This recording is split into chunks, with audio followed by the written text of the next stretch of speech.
Terima kasih. Assalamualaikum warahmatullahi wabarakatuh. Salam sejahtera, salam kebajikan, dan Om Swastiastu. Selamat pagi kepada Pak Menteri, Pak Bambang Brojonegoro, Pak Joko Purwanto selaku EVP Divisi Social Entrepreneurship dan Incubation dari BRI. Nah, di sini saya ingin memaparkan tentang digital marketing is fun sesuai dengan tema acara kita hari ini. Mungkin saya sharing screen sebentar.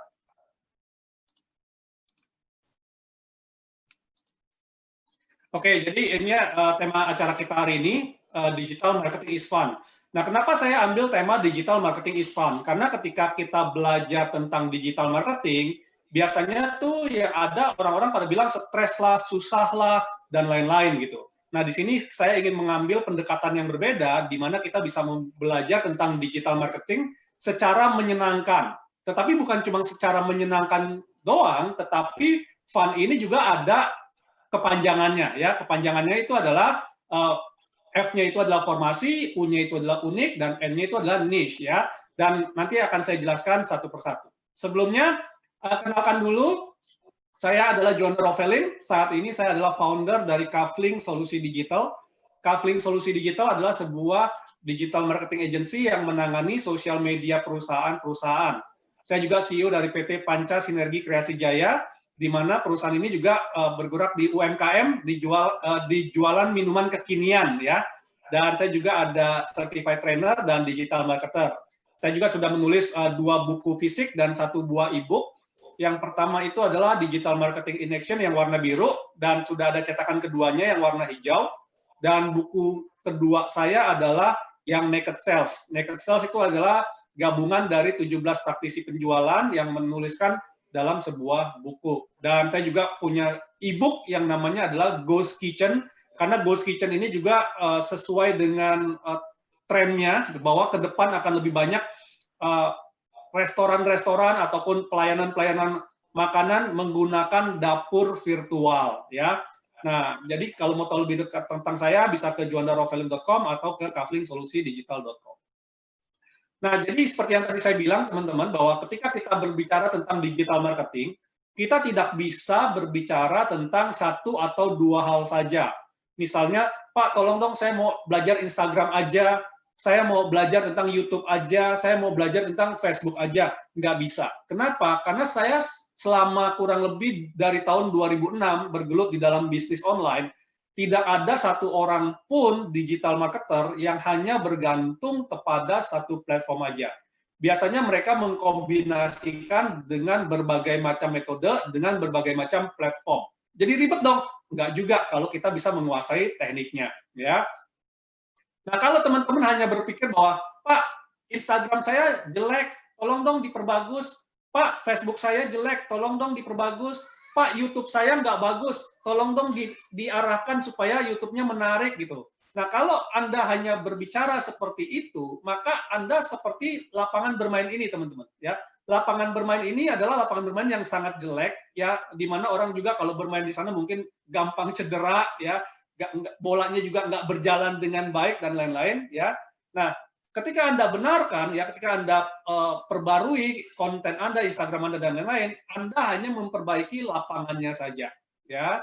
Lapangannya yang tadi jelek menjadi bagus seperti ini, tetapi sayangnya adalah lapangan ini kosong, teman-teman. Ya. Nggak ada yang penonton, nggak ada yang main, ya, nggak ada wasitnya, nggak ada kehidupan di dalam lapangan ini. Kalau lapangannya udah bagus banget, tetapi tidak ada yang main, tidak ada yang menonton, maka perputaran uangnya juga tidak akan ada. Seperti itu. Nah, kenapa seperti itu? Ya, karena uang itu kan datang dari mana? Orang yang nonton, ya. Pemain dapat pembayaran dari mana? Tiket penonton dan lain-lain, teman-teman. Ya. Jadi ketika kita berbicara tentang digital marketing, kita nggak bisa cuma melihat depannya saja. Ya, nah ini loh. Kalau teman-teman hanya melihat bahwa, oh, kayaknya si A enak ya, dapat income dari YouTube miliaran. Oh, si B enak ya, akunnya sudah verified, bisa endorse, bisa jualan, bisa ini, dan segala macam. Itu hanya di atasnya aja, teman-teman. Itu hanya suksesnya aja. Orang bisa dapat follower banyak, verified, like-nya banyak, dan dapat uang gitu.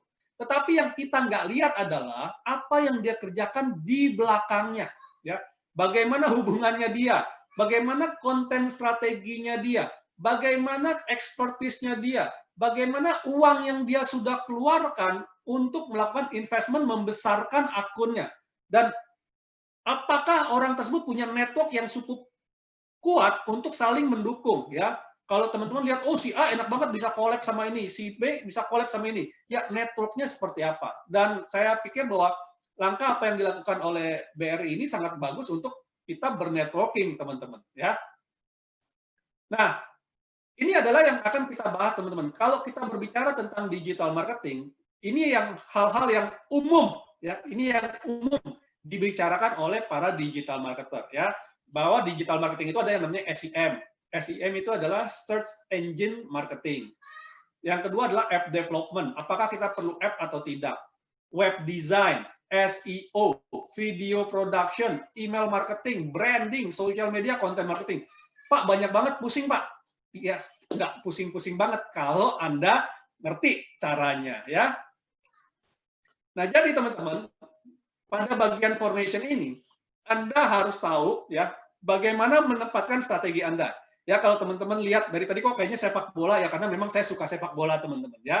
Jadi saya mengasosiasikan ini sebagai permainan sepak bola di mana saya menjadi coach-nya atau saya menjadi manajernya. Jadi teman-teman, kalau saya sebagai coach ataupun sebagai manajer dari bisnis saya, maka saya akan menempatkan pemain-pemain yang paling handal di bidangnya masing-masing. Contoh misalnya pada bagian goalkeeper ini saya akan tempatkan si konten, ya. Konten ini menjadi penjaga gawang ataupun penjaga bisnis saya, ya. Karena kalau di luar bilang content is the king, ya. Tapi kalau misalnya di lapangan ini kita bilang konten itu adalah kaptennya. Nah, konten ini kita mau oper kemana? Bebas aja. Kita mau oper ke YouTube, kita mau oper ke Facebook, kita mau oper ke Instagram, itu oke-oke aja, nggak ada masalah. Itu sebagai back kita, ya, sebagai back ya sebelum konten kita. Dan ketika di pemain tengah, mungkin kita akan gabungkan kepada website dan WhatsApp, ya. Kenapa harus punya website? Kenapa kita nggak hanya berjualan di marketplace atau kenapa kita nggak hanya jualan di sosial media aja? Karena ingat teman-teman, ketika kita berjualan di sosial media ataupun di marketplace, itu kita seperti nyewa tempat sama orang. Nah, ketika kita nyewa tempat sama orang dan terjadi apa-apa, kita bisa sewaktu-waktu ditendang. Ditendang itu dalam arti akun kita di-ban, terus misalnya si yang punya tempat juga mau jualan, dan lain-lain seperti itu. Nah, jadi penting sekali untuk kita punya website kita sendiri. Kemudian adalah WhatsApp, ya, karena WhatsApp ini salah satu aplikasi messenger yang paling populer, ya, paling banyak penggunanya di Indonesia, gitu. Nah, setelah kita punya pemain tengahnya seperti ini, ya kita pikir kita mau nyerangnya seperti apa? Apakah kita mau menyerangnya secara organik ataupun kita menyerangnya secara ads, iklan seperti itu, ya. Nah, kalau misalnya kita mau menyerang secara organik, berarti kan kita nggak perlu keluar biaya, teman-teman, ya. Tetapi tipe penyerang organik ini adalah cetak golnya lama, gitu. Dalam arti apa? Kalau misalnya kita mau melakukan pemasaran secara organik, berarti kita harus mendandani dulu, ya, mendandani home base, ya, kalau saya bilangnya home base kita mendandani trafficnya dan segala macam, itu mungkin butuh waktu 3-6 bulan, teman-teman, untuk berjualan secara organik. Sedangkan kalau pakai ads, oh itu cepat, nggak perlu nunggu lama, mungkin bisa 1-2 minggu sudah bisa langsung nge-boost jualannya gitu. Nah, jadi teman-teman harus paham dulu sebenarnya karakteristik apa di setiap pemainnya.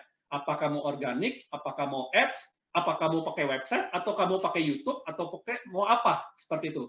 Teman-teman bisa pasang, ya, pasang posisinya sesuka teman-teman, ya, menurut bisnis dari teman-teman sekalian, gitu.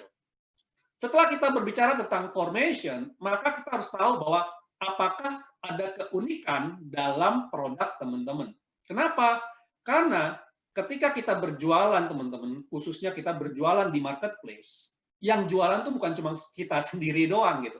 Ada bukan cuma ratusan, bahkan ribuan ataupun puluhan ribu orang yang berjualan produk-produk yang sama atau mirip dengan produk kita. Nah, pertanyaannya adalah, apa yang menjadi pembeda Anda dengan produk orang lain? Apa yang menjadi pembeda? Kenapa saya harus beli dari Anda, tidak beli dari orang lain?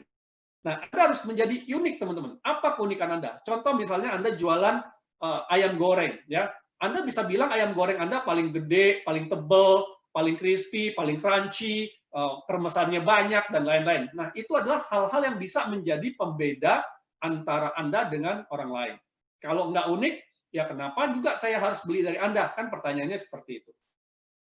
Dan berikutnya adalah niche market. Nah, ini saya selalu tekankan kepada teman-teman, ya kenapa? Karena ketika saya tanya, halo, produk Anda siapa penggunanya? Oh, dengan bangganya dia bilang apa? Wah, produk saya karena ini produk misalnya ayam goreng, ya, ini bisa dikonsumsi oleh semua orang, Pak. Tunggu dulu, nggak semua orang suka ayam goreng. Nah, ya kan? Oh, ini produk ini paling bagus, Pak. Ini aman untuk keluarga, bisa dikonsumsi dari anak sampai dewasa. Bisa semua orang pakai, Pak. Tunggu dulu. Nggak semua orang akan suka produk Anda. Nah, oleh karena itu, penting sekali buat teman-teman mencari target marketnya, niche marketnya apa. Ya, misalnya Anda mau bermain ayam, ya misalnya ayam, ada ayam goreng, ada ayam bakar, ada ayam penyet, ada ayam apa lagi gitu kan. Nah, itu penyukanya beda-beda tuh. Nah, Anda harus tahu kira-kira Anda mau menyasar target market yang mana niche-nya gitu ya. Jadi digital marketing is fun adalah selain belajarnya dengan cara yang menyenangkan, karena saya padukan antara belajar digital marketing secara online dengan permainan kartu secara offline. Jadi ini belajar sekaligus bermain, tetapi fun-nya pun punya filosofi ya. Jadi F-nya itu adalah formation, U-nya itu adalah unik, N-nya adalah niche market ya. Nah, terus pertanyaannya adalah, do you know your customer? Oke, tadi saya udah bilang ya, harus tahu niche market Anda, oke? Nah, ketika harus Anda mau tahu niche market Anda, pertanyaannya adalah, apakah Anda tahu siapa konsumen Anda? Nah, untuk itu, untuk mengetahui siapa konsumen Anda, maka Anda harus tahu aktivitas sehari-harinya dia apa, hal-hal yang membuat dia sakit itu apa, bahasa dia itu apa. Contoh misalnya, tadi teman-teman ada dari RKB Manado gitu kan. Nah, kalau teman-teman dari RKB Manado mau nawarin ke orang Jawa misalnya gitu ya, janganlah gunakan bahasa Manado gitu kan. Kenapa? Karena orang Jawa nggak tahu bahasa Manado gitu. Nah, Anda harus gunakan bahasa yang sama. Ya, contohnya bahasa Indonesia agar terjadi kesamaan seperti itu.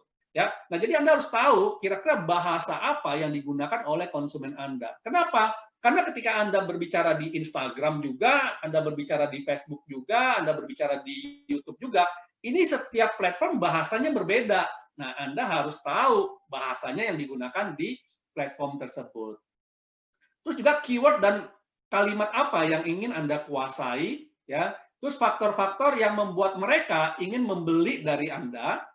Terus social media habit mereka seperti apa, aspirasi mereka seperti apa, preference mereka seperti apa. Nah, Anda harus bisa paham tentang hal-hal berikut, teman-teman, ya, untuk mengetahui siapa sih sebenarnya target market Anda.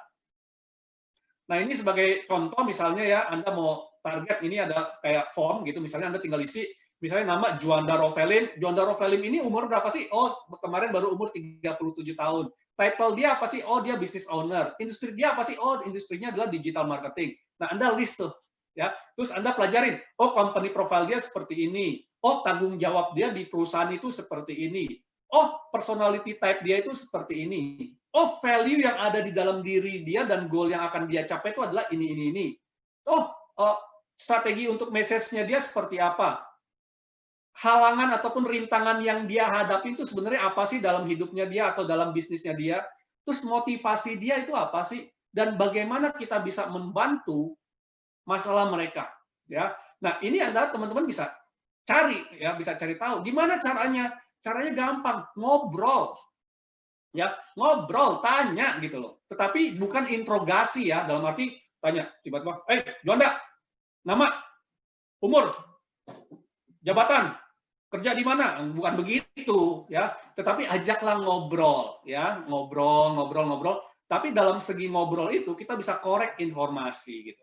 Pak, tapi kalau misalnya dalam segi online bagaimana, Pak? Nah, kalau dalam segi online Anda bisa stalking ya. Anda bisa stalking, Anda lihat profilnya dia, Anda lihat apa yang sering dia post, Anda lihat apa yang dia komen, dia post di Instagram, dia post di Facebook, Anda pelajari gitu ya. Jadi Anda kayak detektif gitu, stalking orang, profilnya orang, oh kira-kira ini suka nggak ya sama ayam goreng saya, nah kayak begitu ya. Nah terus apa sih digital marketing tools yang perlu Anda ketahui dan optimalkan? Nah, di Digital Marketing is Fun, kita membahas 10 ya, kita membahas 10 digital marketing tools yang bisa Anda gunakan.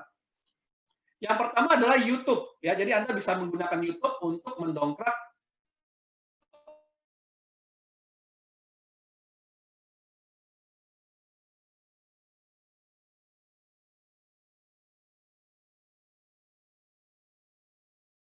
kalau Anda gunakan dengan baik, ini juga bisa dimonetasi untuk mendapatkan penghasilan dari YouTube ya.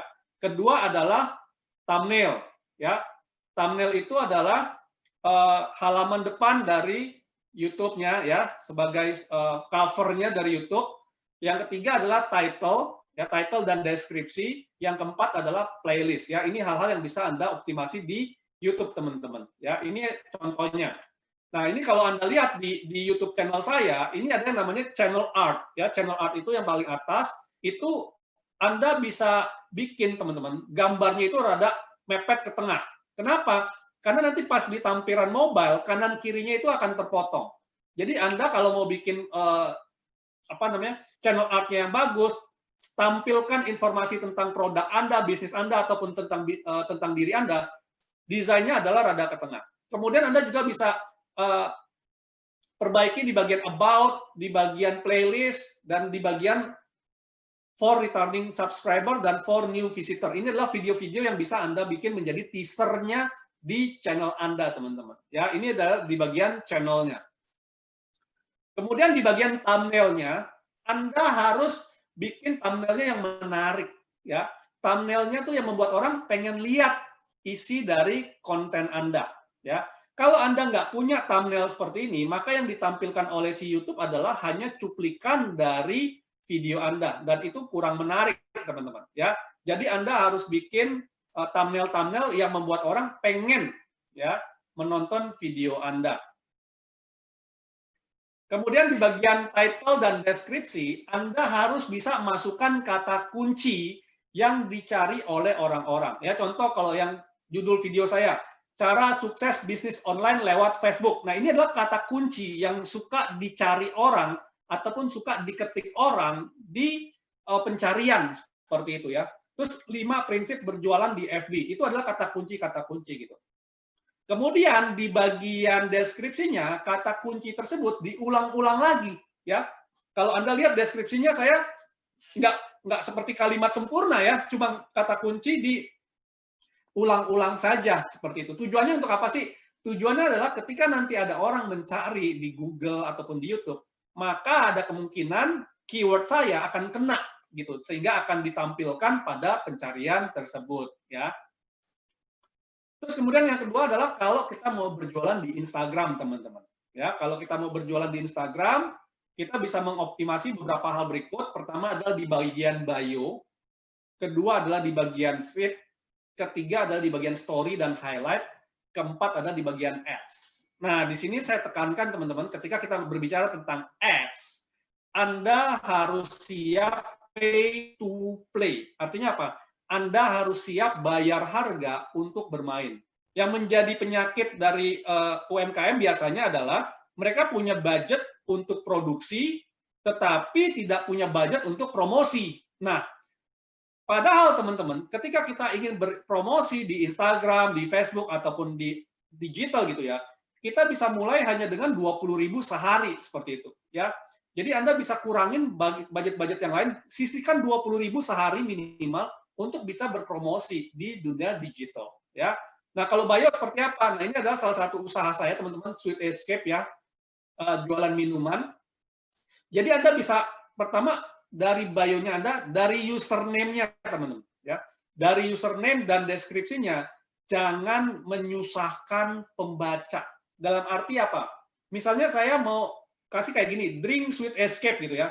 Nah, ketika saya bilang drink Sweet Escape, ada orang yang seneng kayak drinknya DRINKSE, E-nya jadi diganti angka 3, 3, T, 3, E, C, A, 4, E gitu. Nah, hal yang seperti itu nyusahin, ya, nyusahin pencari ataupun nyusahin customer buat cari. Dan ketika nanti orang nyari, kemungkinan akun Anda nggak akan ditemukan seperti itu. Ya, jadi kunci yang pertama adalah dari halnya username aja, jangan nyusahin, jangan bikin yang alay-alay, jangan bikin yang aneh-aneh.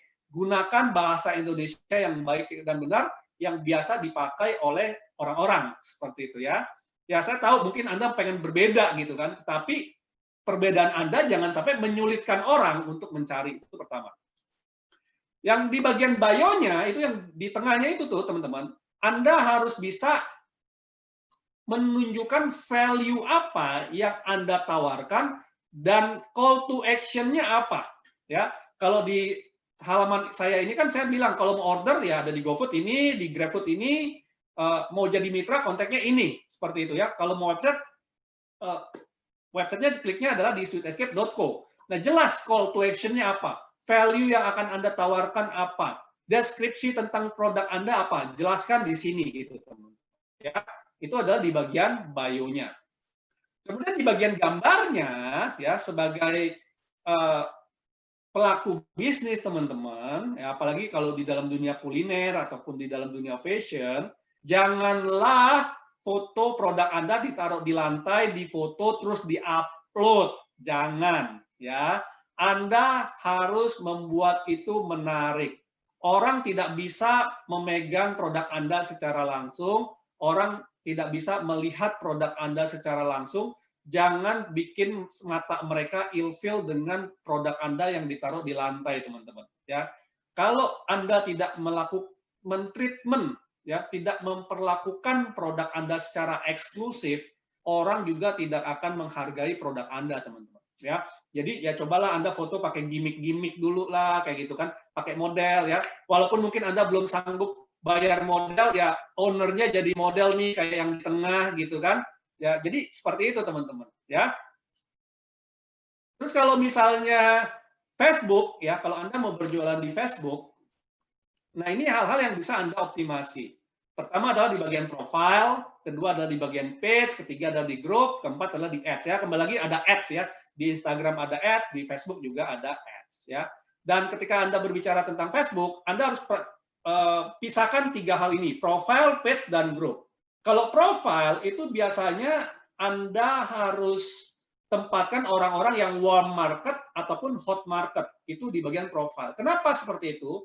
Karena profile itu pertemanannya terbatas, hanya maksimal 5.000 orang. Dan di profile juga pada tahun 2000 ini, ya 2020 ini, teman-teman, bahwa Facebook itu semakin galak. Ketika Anda nge-post hal-hal yang berbau tentang jualan, Facebook itu udah bisa detect bahwa, oh jualan ini sesuai nggak dengan term and condition pada peraturan communities. Kalau misalnya nggak sesuai, maka postingan Anda akan di-reject gitu. Dan kalau Anda keseringan, ya kalau Anda keseringan melanggar, maka kemungkinan akun Anda bisa di-ban seperti itu ya. Jadi hati-hati nih yang suka berjualan di Facebook profile. Nah kalau mau berjualan di mana? Ya di Facebook page. Nah Facebook page inilah memang yang ditempatkan oleh si Facebook untuk kita berjualan, untuk kita berbisnis dan lain-lain, untuk berpromosi. Dan di Facebook page ini banyak tools yang kita bisa manfaatkan teman-teman ya untuk mendukung bisnis kita. Mulai dari insight, dari lead form, iklan dan segala macam.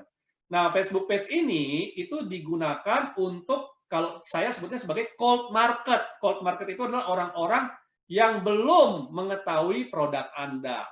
Sedangkan Facebook Group, ya Facebook Group itu Anda gunakan untuk membangun komunitas, untuk menurturing ataupun kalau nurturing itu mengembangkan, meningkatkan trust kepada orang-orang yang sudah mulai kenal sama Anda gitu ya. Jadi tiga hal ini teman-teman harus tahu cara pakainya seperti apa gitu. Oke? Nah ini contoh ya Facebook profile. Anda bisa di gambarnya ya di Facebook covernya ini ya Anda harus tampilkan deskripsi produk Anda ataupun gambar produk Anda yang menarik yang membuat orang ingin melihat lebih jauh tentang diri Anda. di Facebook profilnya juga gambarnya, terus keterangan deskripsinya, ya.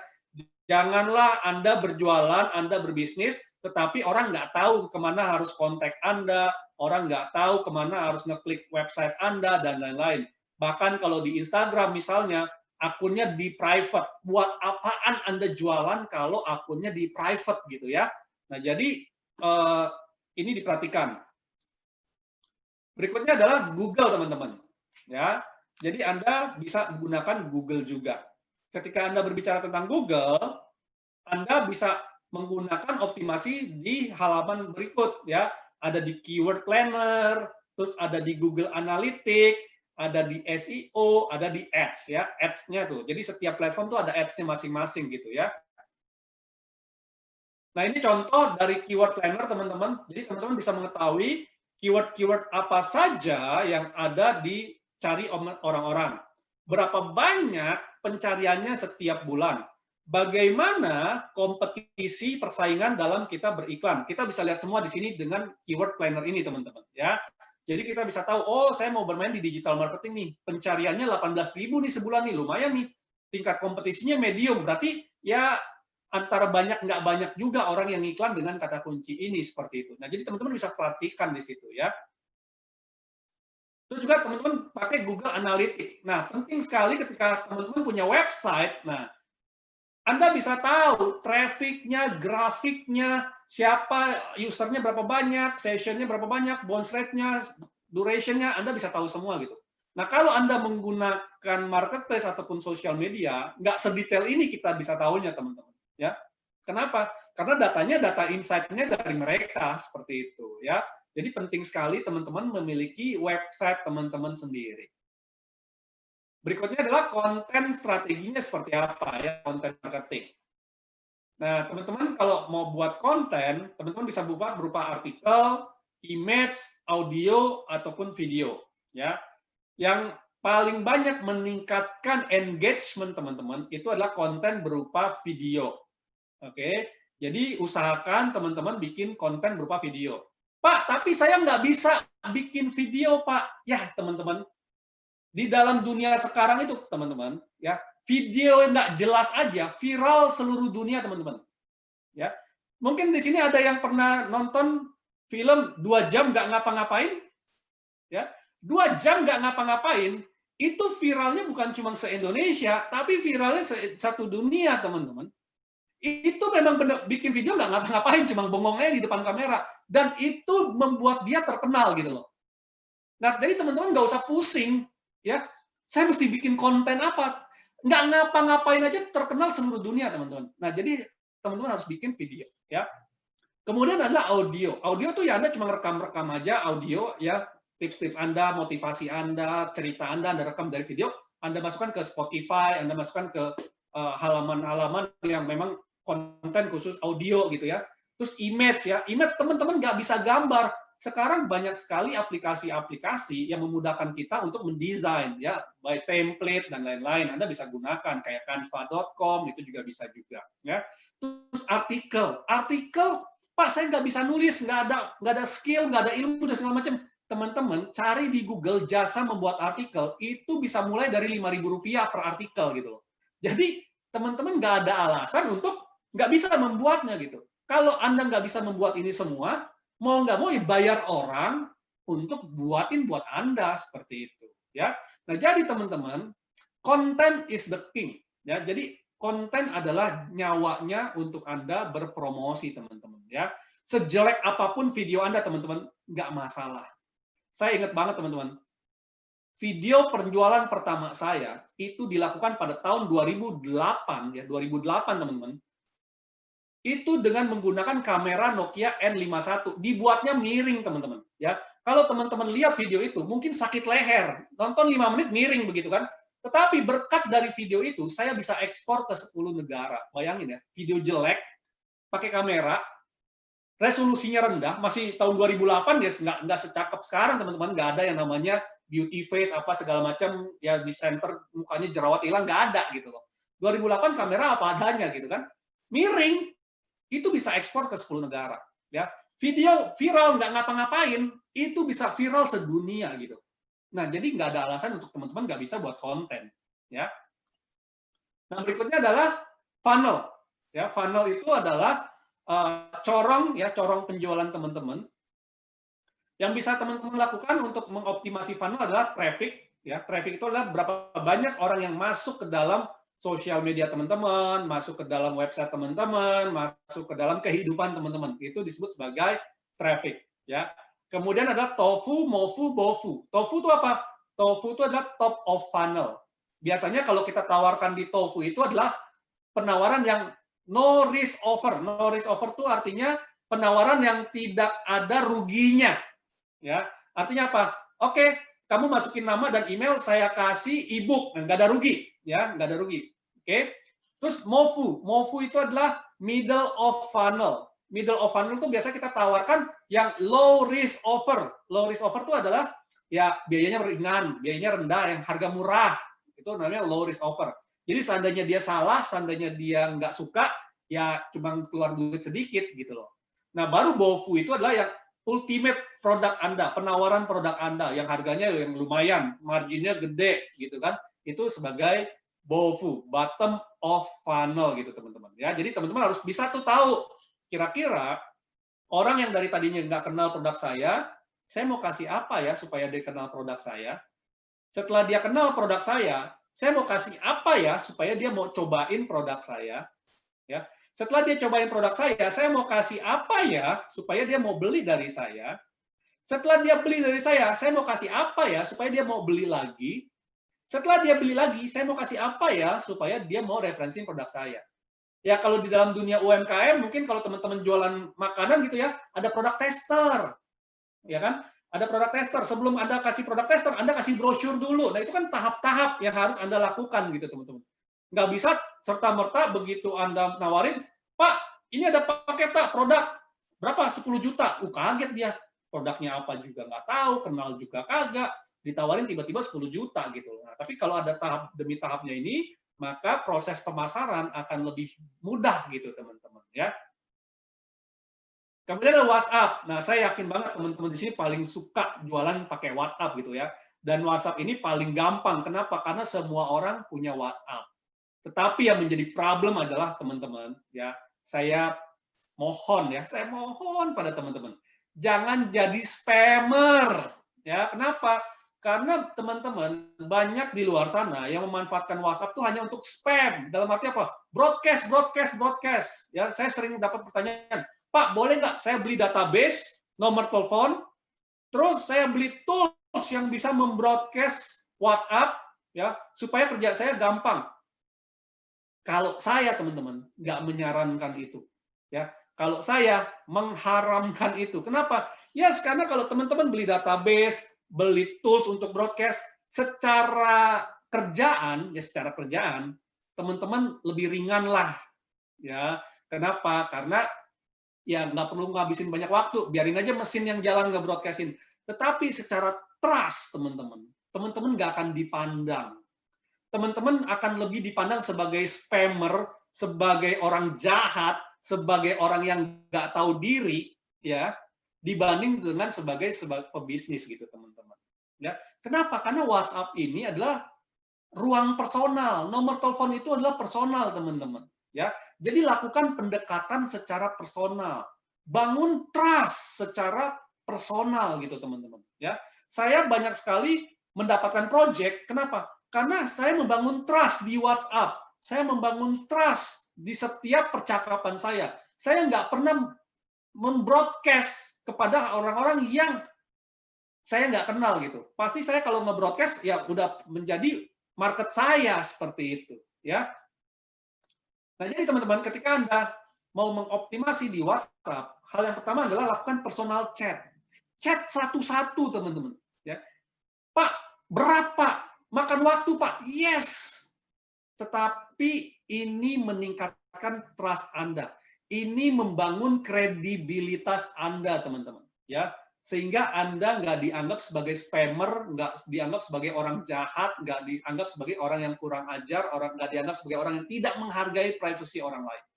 Ya, saya yakin teman-teman di sini bisnisnya mau jangka panjang, bukan cuma mau hit and run gitu ya. So, lakukan personal chat satu persatu, japri gitu ya. Yang kedua adalah grup, ya. Perhatikan aturan di grup, teman-teman, ya. Kalau grup itu boleh jualan, jualanlah. Kalau grup itu nggak boleh jualan, jangan jualan. Jangan coba-coba jualan gitu loh, ya. Tapi kalau misalnya grup itu hanya boleh jualan seminggu sekali, maksimalkan seminggu sekali itu, teman-teman, ya. Perhatikan aturan di grup tersebut, ya. Berikan value di dalam grup tersebut, teman-teman, ya. Jangan cuma broadcast tentang jualan, jualan, dan jualan, ya. Kasih value. Kemudian adalah profile picture, ya. Anda bisa memanfaatkan profile picture Anda sebagai jualan, itu nggak masalah gitu kan, karena itu profile picture Anda gitu. Tujuannya apa? Ketika nanti ada orang japri Anda, ketika nanti ada orang telepon Anda, profile picture Anda muncul gitu ya. Kemudian Anda juga bisa bikin di status Anda. Nah ini contoh ya, ini saya taruh di profile picture saya tuh, itu nomor telepon saya teman-teman ya, kalau mau di save silakan nomor telepon saya ya, tapi jangan di spam ya. Saya biasa kalau di spam langsung saya blok. Nah, kalau banyak orang yang ngeblok, ya itu nanti nomor Anda bisa di-ban oleh si WhatsApp-nya, teman-teman ya. Nah, jadi teman-teman, di profile picture ini Anda manfaatkan sebagai media penjualan Anda.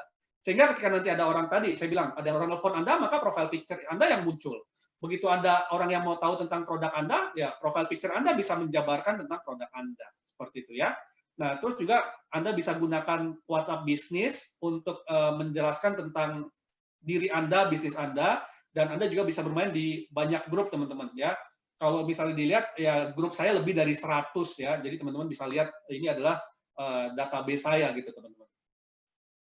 Terus adalah copywriter, ya. Anda bisa bermain di headline, ya, body, closing, dan call to action. Ya. Headline itu adalah iklannya iklan kita, teman-teman. Jadi dalam membuat penawaran, pastikan headline-nya menarik. Kenapa? Karena kalau headline-nya nggak menarik, teman-teman, kemungkinan penawaran kita nggak akan dibaca. Seperti itu. Ya, jadi kuasai headline-nya. Kemudian ada body. Body itu ada penjelasannya, teman-teman. Penawarannya seperti apa. Terus closing. Jangan lupa closing-nya gimana dong, beli gitu kan. Call to action-nya tuh ada beli sekarang, daftar sekarang, dan pastikan bahwa dia harus bisa mengambil tindakan sekarang. Kenapa? Karena kalau enggak dia akan cenderung menunda-nunda, teman-teman. Ya. Terus juga email marketing. Nah, email marketing ini biasa dipadukan dengan website, teman-teman. Ya. Di email marketing ini Anda bisa taruh subjek. Subjek itu sama dengan headline, teman-teman. Jadi, email Anda dibuka ataupun tidak, itu tergantung dari subjeknya. Ya. Kemudian personalization, ya sama seperti WhatsApp, email ini adalah hal yang personal. Jadi Anda kirim email itu like personal gitu loh. Jangan ngeblast, jangan beli database email, jangan grabber database email terus Anda blast gitu, jangan ya. Lakukan ini secara personal, teman-teman. Kemudian kalau Anda mau lebih simple, langganan autoresponder ya. Autoresponder ini adalah sebuah tools untuk melakukan email blasting secara personal gitu kan. Terus message kontennya seperti apa itu juga perlu diperhatikan. Nah, ini contoh yang saya punya, teman-teman. Jadi kita bisa tahu broadcast-nya berapa banyak, yang unsubscribe berapa banyak, open rate-nya berapa banyak, data prospeknya berapa banyak. Anda bisa lihat datanya di sini gitu, teman-teman. Nah, kita juga bisa lihat, oh email ini dilihatnya oleh berapa kali orang ya, dan segala macam. Nah, ini data yang kita bisa pelajari ya. Ini yang nggak dilihat orang, teman-teman. Ya, tadi saya bilang, jadi digital marketing itu ada yang di iceberg-nya paling atas, ada yang di bawah. Ini hal-hal yang nggak dilihat orang, tapi ini kita bisa baca datanya. Oh, ketika saya broadcast tentang, yuk belajar digital marketing dari rumah, oh yang baca 53 orang ya. Tapi kok saya bilang, berikut ebook digital marketing blueprint, kok yang lihat cuma 38% ya. Nah, ini kita bisa pelajarin gitu. Ya. Dan yang terakhir adalah website. Ya, penting sekali buat teman-teman untuk memiliki website Anda sendiri, teman-teman. Ya. Nah, website ini juga kita bisa bagi-bagi. Ada yang namanya sales page, ada yang namanya lead page, ada yang namanya profile page, ada yang namanya e-commerce. Nah, Anda mau bikin websitenya seperti apa? Jangan sampai salah tujuan, teman-teman. Ya, contoh. Nah, ini salah satu website saya. Ini website pribadi, teman-teman, juandarovelin.com. Ini adalah profile page, ya, yang sekalian sebagai lead page. Ya, jadi kalau teman-teman masukkan nama sama email di website saya, maka saya akan kasih premium ebook gratis, Digital Marketing Blueprint. Nah, ini adalah perpaduan antara website, funnel, dan email marketing, teman-teman. Ini main semua nih di sini, ya. Jadi websitenya ada, funnelnya ada, email marketingnya juga ada. Oke? Nah, silakan kalau teman-teman mau ambil e-booknya gratis, tinggal ke website saya ya, juandarovalim.com. Kemudian adalah sales page ya, sales page sama saya menjual produk digital marketing Isvan saya, permainan kartu saya, ya kan? Ini pakai yang namanya sales page ya. Jadi teman-teman tinggal coba kalau mau lihat tinggal di bit.ly garis miring kartu DMIF, itu adalah sales page saya. Di situ saya langsung berjualan ya. Jadi kalau lead page jangan jualan ya. Kalau lead page itu kita memberikan sesuatu. Kalau sales page langsung jualan, nggak usah bertele-tele gitu loh. Ya, jadi Anda bisa perhatikan bedanya apa gitu antara lead page dan sales page seperti itu ya. Dan kemudian adalah apa strategi Anda, teman-teman, ya. Nah, inilah kita membuat customer journey. Bagaimana ya kita membuat sebuah peta perjalanan, ya kita membuat sebuah peta perjalanan dari orang yang nggak tahu produk kita, tadi saya bilang, menjadi tahu produk kita, menjadi mau cobain produk kita, menjadi mau beli produk kita, menjadi mau beli lagi, dan akhirnya mau mereferensikan. Ya, pada tahap ini kita mungkin di awal kita kasih Instagram dulu. Setelah lewat Instagram kita arahkan ke website. Setelah dari website kita arahkan ke email marketing atau kita arahkan ke WhatsApp. Nah, itu adalah peta perjalanannya, teman-teman. Nah, teman-teman tinggal susun kira-kira peta perjalanan saya mau seberapa panjang. Ada customer yang peta perjalanannya mungkin bertahap banyak, ada yang mungkin dari Instagram dialihkan ke WhatsApp langsung closing. Nah, itu juga nggak masalah, gitu ya. Makanya tadi saya bilang bahwa digital marketing itu bukan cuma WhatsApp doang, bukan cuma Instagram doang, bukan cuma satu platform doang, tetapi adalah satu kesatuan rangkaian yang kita susun agar orang mau membeli produk kita. Oke? Nah, terakhir ini teman-teman kalau mau tahu update tentang digital marketing Isvan, silakan tinggal follow Instagramnya ya. Di situ akan banyak tips-tips. Nah, kalau di Instagram ini saya nggak jualan, teman-teman ya. Di Instagram ini saya nggak jualan ya, teman-teman bisa belajarin aja update-update terbaru tentang digital marketing, tips-tips dan segala macam, tinggal follow aja. Oke, thank you dari saya Pak Genro. Mungkin kalau ada yang mau tanya jawab silakan. Ya, terima kasih Bapak Juanda. Oh iya, ya, sorry, tadi masih mute ya. Terima kasih Pak Juanda, pemaparan Bapak. Ini sederhana buat saya, sederhana. Saya pemain baru Pak Juanda. Banyak sekali digital marketer yang menurut saya hebat-hebat, tapi nggak bisa, sorry, bahasa saya down to earth. Jadi Pak Juanda sangat bisa bantu kita mengerti digital marketing. Jadi dari permainan bola lah, dari macam-macam. Jadi kita yang lebih awam bisa lebih mengerti. Saya punya satu pertanyaan dulu sebelum saya lempar ke audiens gitu ya. Pak Juanda, saya mulai coba-coba digital marketing bukan baru 1 tahun, mungkin tahun 2014. Berarti udah 6 tahun Pak Juanda. Masalahnya karena saya nggak paham digital marketing yang tadi Bapak ceritain tentang formasi, uniqueness, kemudian niche market, alat-alat digital marketing. Jadi saya cari orangnya aja bagiannya saya nggak tahu. Jadi kalau kita posting iklan gitu ya, dibutuhkan bagian digital marketing. Yang datang itu sales, yang datang itu orang marketing, yang datang itu orang yang udah tahu Facebook gitu kan ceritanya. Karena ketidaktahuan saya, sehingga waktu dia cerita satu Facebook aja, wah orang ini ngerti nih, orang ini ngerti. Terus saya kasih gaji 6 juta, upload produk di Facebook, dapat penjualan lumayan, 1 produk per bulan, kadang-kadang per 3 bulan. Terus saya garuk-garuk kepala, ini bayar gajinya kemahalan nih cuma Facebook. Ganti lagi karyawan. Ini harus yang ngerti Instagram. Nanti kita cari yang harus bisa bikin website gitu ya. Jadi bikin website aja nggak ngerti bahwa ada namanya company profile, ada yang namanya landing page, ada yang namanya sales page gitu. Ini semua ketidaktahuan saya sehingga saya juga tidak tahu merekrut orang seperti apa.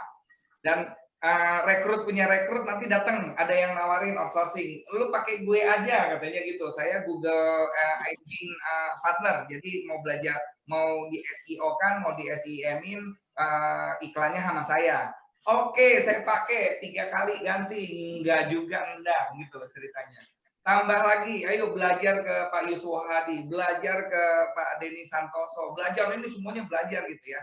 Masalahnya yang belajar 1 orang tadi Pak. Yang saya harapin orang yang jago desain ini, yang jago fotografi, yang ngerti marketing, satu orang ini bisa ngerjain semuanya gitu loh ceritanya. Ya, dia juga udah muntah gitu ya, dia udah melakukan yang terbisa yang dia bisa lakukan. Website kita bagus tapi nggak ada traffic karena memang backgroundnya desainer gitu loh. Jadi hari ini Bapak tuh ngejelasin sejelas-jelasnya. Jadi kita butuh, tadi Bapak bilang butuh copywriting, cari yang artikel 5.000. Butuh desain, kita punya desainku.co yang daerahnya juga murah. Nah, menurut saya yang teman-teman di UMKM yang sekarang ini adalah tidak tahu apa yang mereka tidak tahu gitu loh ceritanya. Ya. Jadi Pak Juanda memberikan beberapa pemaparan. Saran saya bukan cuma minta slide-nya Pak Juanda, tapi beli bukunya Pak Juanda yang harganya juga murah gitu loh ceritanya. Bukan bantuin Pak Juanda jualan gitu. Thank you. Nah, tapi juga ayo belajar sama-sama, dan karena saya percaya Pak Juanda berangkatnya bukan guru, bukan dosen, tapi Pak Juanda ini mempraktekkan apa yang Pak Juanda lakukan. Ini step-stepnya seperti ini. Kita tinggal ngikutin Pak Juanda karena Pak Juanda tidak terlalu, bahasa saya ya, tidak terlalu ke langit belajarnya gitu. Kalau yang udah jago-jago kita makin bingung nih. Wah, bahasanya kalau keluarin Google Analytics jadi nggak bisa ngerti. Facebook yang namanya audience insight nanti dulu, bertahap dulu. Dan kalau menurut saya, kalau kita nggak mau lebih pusing lagi, yang paling gampang adalah tap in dengan ekosistem. Bahasa saya ekosistem. Jadi saya sama Pak Frans lagi bangun satu ekosistem yang Anda mau belajar apa, atau Anda mau pakai jasa siapa, itu ada semua di situ. Dan kita udah cariin yang paling jagonya, kita udah cariin yang paling murahnya, kita udah cariin yang paling suitable sama Anda, sehingga Anda nggak nyari-nyari seperti saya 5 tahun yang lalu. Waduh, Pak Juanda, saya rasa saya menghabiskan uang lebih dari 1 miliar untuk hanya memahami apa itu namanya digital marketing. Kira-kira gitu. Jadi teman-teman sekali lagi, ini mumpung ada Pak Juanda, tanya hal-hal yang kita pengen tahu supaya kita ngerekrut orangnya nggak salah, ngerekrut partnernya nggak salah, kerjainnya nggak salah gitu loh ceritanya. Itu Pak Fran, coba Pak. Ya, Pak Juanda menarik sekali ya. Dan ini saya ada beberapa pertanyaan sebenarnya. Jadi masalah spesialisasi misalnya, apakah orang itu harus spesialisasi di YouTube atau di Instagram aja, atau tadi Pak Juanda udah jelasin ya, harus ada 10 gitu. Atau kita generalisasi jadi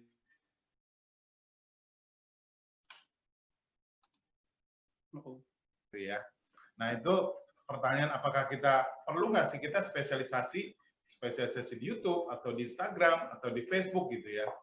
Lalu yang kedua, apakah misalnya kita kuliner, apakah kuliner itu lebih cocok di Instagram misalnya, tapi nggak gitu cocok di LinkedIn atau nggak cocok di platform yang lain gitu ya. Nah, itu apakah ada segmen-segmen tertentu yang lebih cocok dengan sosial media tertentu gitu. Ya. Gua itu dulu aja dari saya. Ya, pertama adalah masalah segmen generalisasi ataupun spesialisasi gitu. Tentu saja kalau kita mau dibayar lebih mahal ya kita harus jadi spesialisasi gitu. Dalam arti dari semua yang tadi saya paparkan, jangan ditelan mentah-mentah semuanya dipakai gitu kan. Tapi cocok mana sama Anda gitu stylenya gitu kan. Kalau Anda memang lebih cocok di Instagram ya spesialisasikan di Instagram gitu. Anda nggak perlu email marketing misalnya, karena Instagram nggak connect ke email marketing. Email marketing connect-nya ke website gitu kan. Tetapi memang kalau Anda mau bisnis, wajib hukumnya adalah Anda punya website juga sebenarnya gitu. Nah, jadi Anda nggak harus ambil semuanya ya. Pak, ini jadi banyak banget Kak kerjaan saya ngurusin satu aja nggak selesai Pak. Ya, Anda nggak harus ambil semuanya ya. Jadi ini cuma ya ini ada tools-nya, pemainnya. Ya kan pemain bola di dalam sebuah tim ada 22 orang, nggak semuanya main gitu loh. Ya, ada yang 11 main dulu, nanti kalau yang satu capek ganti yang lain gitu. Sama, Anda main bola nih, Anda masukin Instagram, Instagramnya nggak berhasil, ganti pemainnya, coba di Facebook gitu. Di Facebook nggak berhasil, coba di YouTube gitu. Boleh nggak coba berbarengan? Boleh banget. Saran saya kalau misalnya memang mau coba berbarengan, misalnya 3 bulan pertama atau 6 bulan pertama ya itu Anda kerja keras lah, ya. Taruh di Instagram, taruh di YouTube, taruh di Facebook gitu. Setelah 3 sampai 6 bulan, Anda lihat mana yang mendatangkan traffic yang paling bagus, mana yang mendapatkan sales paling bagus, konsentrasi di sana seperti itu. Saya ini gini Pak Juanda. Pak Juanda gini, turun dikit dulu Pak, turun dikit dulu. Saya pernah ngalamin gini. Yes, kita coba satu-satu. Yes, kita boleh coba semua. Pertanyaannya gini, yang kita mau coba binatangnya kita nggak tahu Pak. Ya. Jadi bikin YouTube ternyata harus ada thumbnailnya. Bikin YouTube harus ada keywordnya gitu loh. Ini semua nggak tahu, bikin video dulu gitu loh. Terus Ya. Instagram tau-taunya bikin iklan yang tulisannya kecil-kecil gitu ya, upload dulu. Ya tapi balik lagi, saya menyarankan gini, ayo belajar dulu alatnya dulu. Kalau kita kenal 10 alatnya, kita bisa make. Nah, yang masalahnya dari teman-teman UMKM, karena belum tahu alatnya, terus dipakai, udah dicoba 2 tahun, nggak ngangkat Pak, website nggak ada yang datang Pak, Instagram nggak ada yang likes Pak. Jadi sekali lagi, ayo teman-teman belajar dulu pakai alatnya. Kita beli komputer, tapi kita nggak pernah coba pakai, nggak belajar, sorry ya. Kalau sekarang kan udah dunianya sangat murah dan sangat cepat. Ini ada Pak Juanda langsung di sini. Tanya nomor teleponnya, Pak, kalau saya DM mau nanya-nanya gimana, beli bukunya di mana gitu kan. Bisa sama, tadi saya nawarin gini Pak Juanda, yang mau IG live sama saya, sama Pak Fran, sama Pak Juanda, sok silakan gitu loh. Tanya-nanya di sana karena kita juga bisa dapat video yang kita bisa upload buat kasih ke orang lain. Sehingga kita tidak terlalu banyak juga menjelaskan berulang-ulang gitu loh ceritanya. Jadi pertama kali adalah ayo teman-teman belajar dulu alat-alatnya. Kalau kita udah tahu fitur-fiturnya, oh hashtag begini, nge-tag begini, YouTube mesti begini. Kapan sih jamnya YouTube? Pak, jujur Pak, satu alat aja kita harus kuasain sedalam-dalamnya. Nah, cuman minimal kita tahu dasarnya, sisanya tinggal cari ekosistem. Bisa nggak tolong urusin YouTube saya? Bisa nggak tolong urusin Instagram saya? Bisa nggak tolong urusin Google Analytics saya? Jadi daripada kita hire karyawan yang udah salah-salah semua gitu ya, gajinya udah mahal, mendingan tanya Pak Juanda, Pak kalau saya mau ini kira-kira ke siapa? Pak kalau ini ke siapa gitu loh. Kita akan bukain aksesnya, kita akan bantuin Anda semua. Yang kita bisa langsung kita kerjain, kita akan offer, kira-kira gitu. Betul, betul. Ya makanya kan salah satu tujuan dari, saya yakin dari tujuan dari BRI ini juga membangun sebuah ekosistem Pak. Ya kan? Dan ini kerjasama antara BRI dan YouCoach ini ya sangat baik sekali gitu, dimana kita nanti bisa lebih detail lagi dalam membimbing lah ya seperti itu untuk UMKM yang ada di Indonesia gitu. Kan kalau kita berbicara tentang digital marketing ini kayak misalnya sekarang ya cuma 1 jam ya nggak akan cukup juga sebenarnya. Ya. Dan saya lagi ngobrol sama Pak Teguh, Pak ayo dong Pak kita bikin kelas yang bukan cuma webinar, tapi kita pilih yang serius nih, yang serius. Habis diajarin, langsung kita cokok gitu loh.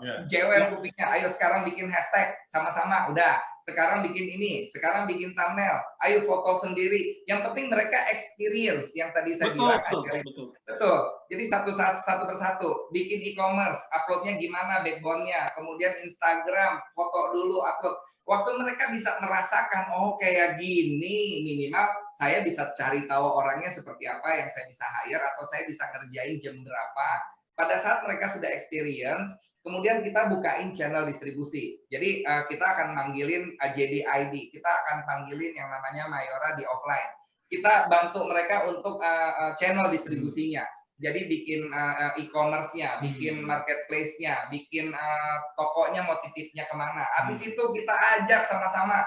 Ini pameran di China Innovation Exhibition Fair akan terjadi 25-28 September, di mana kita bisa punya stand loh, cuma harga 3 juta sampai 6 juta, pameran di China.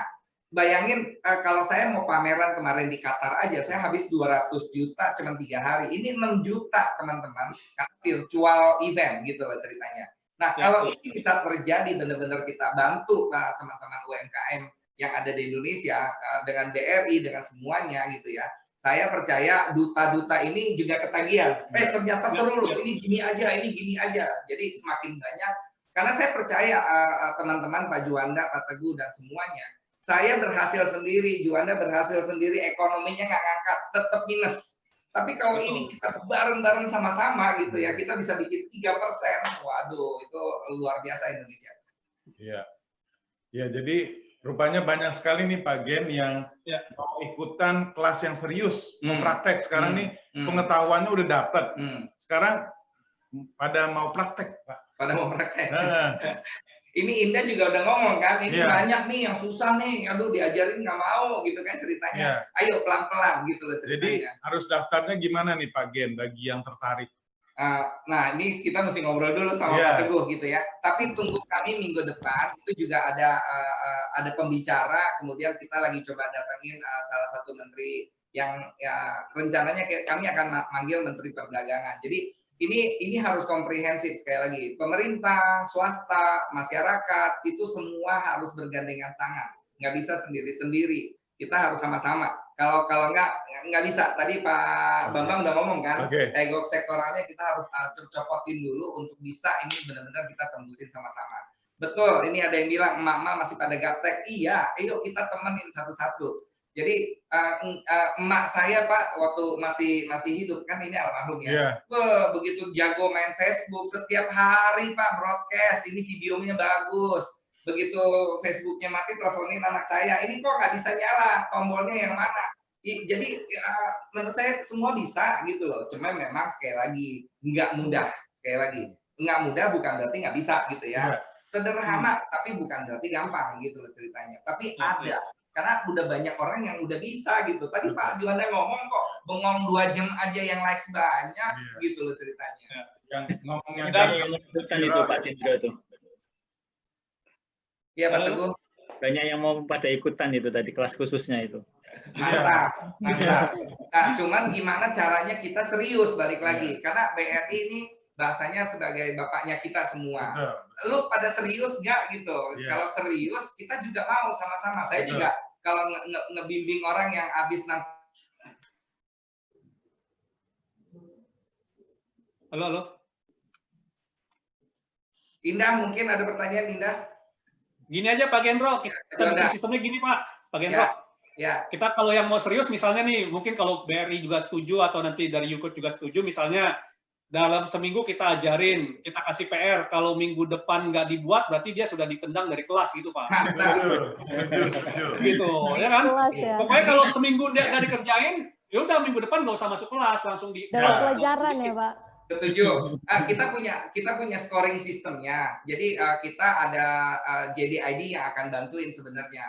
Barang-barang ini bisa diupload di JDID lokal maupun internasional. Kemudian nanti Arto bisa bantuin dari brandnya. Dari denger brandnya aja, ini kayaknya nggak banget nih. Ntar dulu ditanya-tanya. Kemudian kita punya namanya Digital Business Scoring. BRI juga punya scoring. Pak Juanda punya scoring. Jadi habis kita scoring, lu pada serius nggak bahasanya gitu. Kalau udah serius, kita lanjutin. Screening lagi dari 50, turunin lagi. Pokoknya yang nggak bikinin PR tinggal, yang nggak bikinin PR tinggal gitu. Karena bukan cuma itu Pak Juanda, Pak Teguh, bukan kita mau bawa lagi langsung ke China.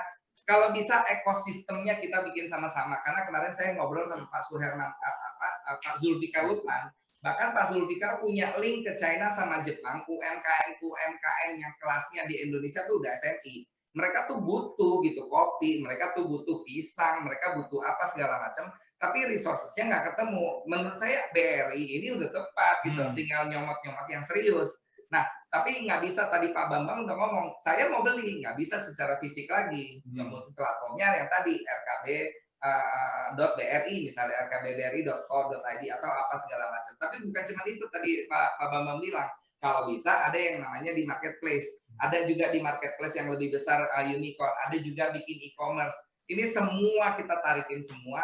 Aduh, saya tuh exciting banget pengen ngerjain ini gitu loh ceritanya. Yes. Now time for practice ya. Ya. Jadi bagi teman-teman yang tertarik mungkin bisa stay tune dulu. Dengerin terus kita kira-kira nanti jalan atau enggak. Komitmen ini soalnya. Ya betul. Kalau nggak ada komitmen. Panjang Pak ini Pak. Pertanggungjawabannya karena Pak Teguh, Pak Joko kan harus mempertanggungjawabkan apa yang ditugaskan. Ini negara loh kan ceritanya gitu ceritanya. Oke, Indah ceritain dong susahnya ngajakin teman-teman di Manado untuk memulai. Iya Pak. Jadi belum memulai sudah mengeluh ke mereka. Sebenarnya banyak yang gitu. Belum memulai sudah mengeluh. Jadi mungkin dalam kegiatan seperti ini bisa memotivasi mereka untuk mengeluh tapi mencoba gitu ya Pak. Ya. Padahal Dan- banyak, ya banyak sekali kita bisa jadikan sumber seperti RKBBRI, YouCoach ya, YouCoach dengan melakukan kegiatan seperti ini, benar ya Pak? Seru kan, seru.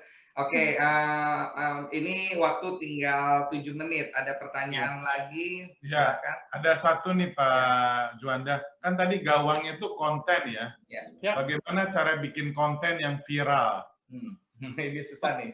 Ya, kalau konten yang viral, kalau saya kuncinya cuma 2. Pertama adalah konten itu harus bisa melibatkan emosi. Emosi itu ya bisa sedih, senang, ketawa, marah, jengkel, segala macam. Kedua adalah momentumnya pas. Keren. Kalau 2 ini sudah terpenuhi, konten Anda akan viral. Contoh misalnya, kemarin yang viral, yang YouTuber ngasih sumbangan sampah. Oh iya, Ya kan? Itu emosinya marah, oke? Terus momentumnya pas, lagi ada kegiatan sosial ataupun lagi ada Idul Adha atau apa gitu kan. Nah, terus kalau saya bikin konten misalnya yang sedih, ya kan, yang sedih, momentumnya pas, itu juga pasti akan viral. Jadi asal terpenuhi unsur emosi dan momentumnya pas, dia pasti viral. Oke. Thumbnailnya juga mukanya mesti ekspresif ya. Iya, ya kan? Jadi kalau yang biasa aja nggak laku gitu, nggak ada orang mau lihat gitu ya. Terus headline-nya, saya mau nanti kita panggil Pak Dewa Eka Prayoga, ini jagonya copywriting. Kita belajar lagi nanti copywriting.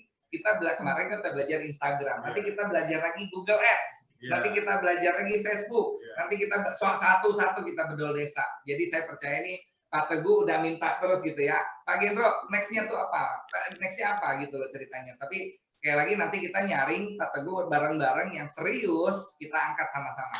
Jadi by the way, Menteri Koperasi itu ya udah mau nyerahin piagam, bahkan Pak, kalau misalnya dia bilang di bulan Oktober, kenapa harus di Zoom, kenapa enggak physically-nya aja gitu. Jadi bahkan Pak Arief akan arrange untuk Pak Teten menyerahkan penghargaan ini kepada peserta yang memang udah selesai. Bahkan ya bisnisnya udah masuk kancah dunia gitu ya ceritanya. Ini very exciting. Iya, jadi yang jago copywriting, Dewa Eka, Instagramnya sampai 450.000 lebih followernya.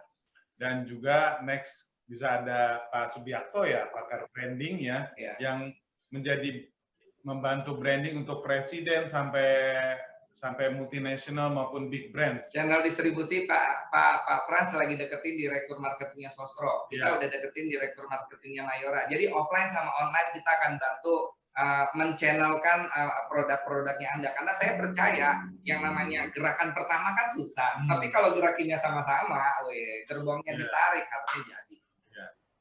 Kira-kira gitu. Oke, Pak Juanda, mungkin you have closing statement for today, Pak Juanda. Yes, jadi teman-teman kembali lagi saya ingatkan bahwa digital marketing itu nggak menyeramkan ya. Terus kalau tadi ada bilang mak gaptek, jangan ngomong gaptek ya. Kenapa? Karena itu mindset ya.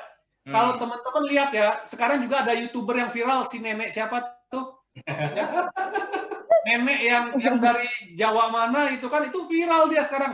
Bahkan teman kita ngendorse-nya pakai dia loh. Ya, si nenek siapa saya juga lupa namanya tuh, si nenek sama si cucunya tuh yang YouTubernya, TikToknya segala macam viral. Masa kalah sama nenek sama mbah-mbah sih, gitu kan? Semua itu adalah di mindset gitu kan. Jangan pernah ngomong gaptek gitu kan. Jadi semua itu kalau udah belajar, ntar cuma ngomongnya ya gitu doang gitu kan. Kalau belum tahu bilangnya susah, bilangnya gaptek. Begitu udah tahu, bilangnya apa? Ya gitu doang. Udah, intinya adalah tinggal mau lakukan atau enggak gitu loh. Ya, jangan kebanyakan alasan kalau kata Bu Indah gitu kan. Belum apa-apa saja sudah alasan gitu. Susah lah, ngurus anak lah, ngurus inilah, ngurus itulah gitu kan. Sekarang pertanyaan saya, kalau Anda banyak alasan, pertanyaannya adalah yang bayar listrik siapa? Emang enak. Yang bayar tagihan siapa? Gitu Ya. loh. Ya, ini ada satu lagi Pak Juanda, si Ompong, cuman modal handphone, ngomong sama yang namanya Google Nest 5 juta gitu loh. Masa Google Nest kalah sama si Ompong gitu kan? Ini syutingnya juga cuman di sawah terbuka gitu ya. Iya, tapi konten dan viral gitu loh. Jadi saya percaya lah kalau kita belajar kita pasti bisa. Yakin kita pasti bisa. Oke, Pak Frans, Mbak koleksi statement sebelum saya. Ya, jadi intinya bagaimana kita menguasai gawang kita dengan konten, bagaimana kita bisa menyerang dengan organik atau ads, dan juga kita punya channel-channelnya ya, di Striker ya, terus juga di Central ya. Nah, kalau kita believe bahwa ini adalah key to success dengan online dan digital marketing, maka kita harus siap action. Gitu. Alright, kalau saya sederhana, jangan jauh-jauh dari RKB BRI. Yeah. BRI akan nyiapin banyak hal. Saya akan sangat-sangat mensupport BRI untuk teman-teman. Saya juga belajar hari ini sama Pak Juanda, kemarin udah sama Pak Niko gitu ya, sama Pak Bambang. Wih, datanya keren-keren banget. Jangan jauh-jauh dari kita karena kita punya resource yang akan membantu Anda banyak. Indah.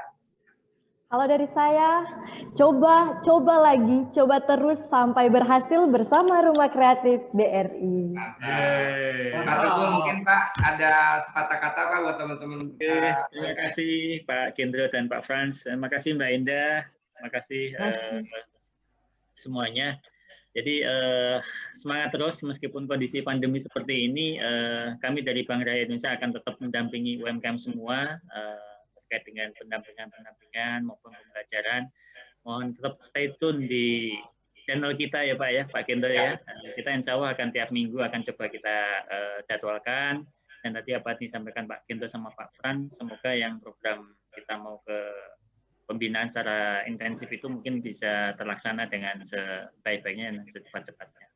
Amin. Kita juga selain di Zoom ini juga punya link YouTube Pak, mungkin nanti teman dari UMKM bisa ikut melihat terkait dengan UMKM dari seluruh Indonesia. Mungkin bisa melihat UMKM dari Jayapura bagaimana, UMKM dari Manado bagaimana, kita tayangkan di situ semua, di inkubasi.umkm. Siap Pak Teguh. Terakhir kita ucapin sama-sama Indah. Boleh Pak. Go global. Go global. Go modern. Go digital. Go digital. Go online. Go global. Go global. Sampai jumpa. Terima kasih. Sampai ketemu.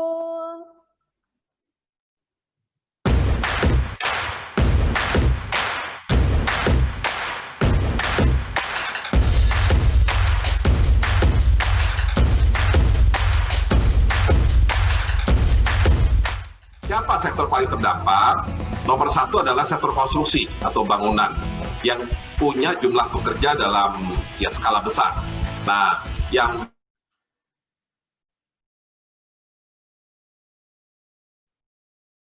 hari ini kita lebih kepada retail, ya. Tapi kita lihat memang sektor itu memang sangat terpukul, ya, sebagai akibat dari COVID.